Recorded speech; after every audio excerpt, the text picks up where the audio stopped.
Hi friends, welcome back to our channel. మోదకాలండి వినాయకునికి ఎంతో ఇష్టమైన ప్రసాదం అండి. ఒకసారి ట్రై చేయండి ఫ్రెండ్స్. నా ఛానల్కి సపోర్ట్ చేస్తున్న అందరికీ చాలా థ్యాంక్స్ అండి. స్టవ్ వెలిగించేసి కడాయి పెట్టేసి 2 టేబుల్ స్పూన్ల నెయ్యిని యాడ్ చేసుకొని మీకు నచ్చిన డ్రై ఫ్రూట్స్ని సన్న ముక్కలుగా కట్ చేసుకొని ఫ్రై చేసి పెట్టుకోండి. అలాగే అదే కడాయిలోకి 1 కప్పు ఉప్మా రవ్వని యాడ్ చేసుకోండి. యాడ్ చేసుకొని 2 లేదా 3 నిమిషాల పాటు మీడియం ఫ్లేమ్లో కలుపుకుంటూ ఫ్రై చేసుకోండి. మంచిగా ఫ్రై అయిన తర్వాత 1/2 కప్పు పచ్చి కొబ్బరి మిక్సీ పట్టుకున్నానండి. 1/2 కప్ పచ్చి కొబ్బరిని కూడా యాడ్ చేసుకొని మరో 2-3 నిమిషాల పాటు మంచిగా మీడియం ఫ్లేమ్లో కలుపుకుంటూ ఫ్రై చేసుకోండి. ఈ విధంగా మంచిగా ఫ్రై అయిన తర్వాత 1/2 కప్పు పాలని యాడ్ చేసుకోండి. యాడ్ చేసుకొని ఒకసారి బాగా కలుపుకోండి. కలుపుకొని 1/2 కప్పు షుగర్ అండి, 1 కప్పు ఉప్మా రవ్వకు 1/2 కప్పు షుగర్ను కూడా వేసుకోండి. వేసుకొని ఒకసారి బాగా కలుపుకోండి. 1 నిమిషం పాటు మంచిగా కలుపుకోండి.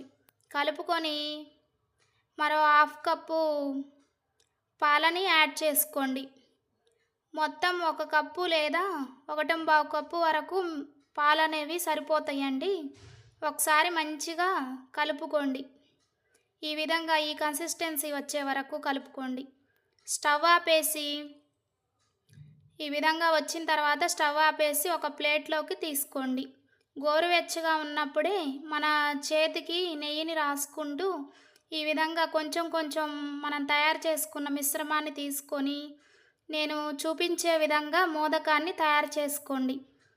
హ్యాండ్తోనేనండి మోదకాలు తయారు చేశానండి నేను. ఈజీగా 10 నిమిషాల్లోనే చేసుకోవచ్చండి. పండగ రోజు ఈజీగా తయారు చేసుకునే ప్రసాదం అండి. మీరు కూడా ట్రై చేయండి తప్పకుండా. మనం ఫ్రై చేసి పెట్టుకున్న డ్రై ఫ్రూట్స్ను కూడా ఈ విధంగా యాడ్ చేసుకొని రౌండ్గా అట్లా అనుకుంటూ మోదకాన్ని తయారు చేసుకోవాలండి. ఇంకా నా ఛానల్ని సబ్స్క్రైబ్ చేసుకోకపోతే సబ్స్క్రైబ్ చేసుకోండి. సపోర్ట్ మీ ఫ్రెండ్స్.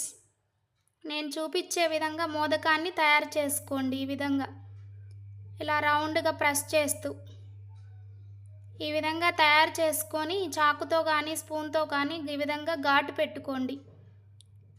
ఘాటు పెట్టుకొని అన్ని మోదకాలని నేను చూపించిన విధంగా తయారు చేసుకొని సర్వ్ చేసుకోండి ఒక ప్లేట్లోకి. అంతేనండి, టేస్టీ ఈజీగా చేసుకునే ప్రసాదం అండి మోదకాలు. వీడియో నచ్చినట్లయితే ప్లీజ్ లైక్ చేయండి, షేర్ చేయండి, సబ్స్క్రైబ్ చేయండి.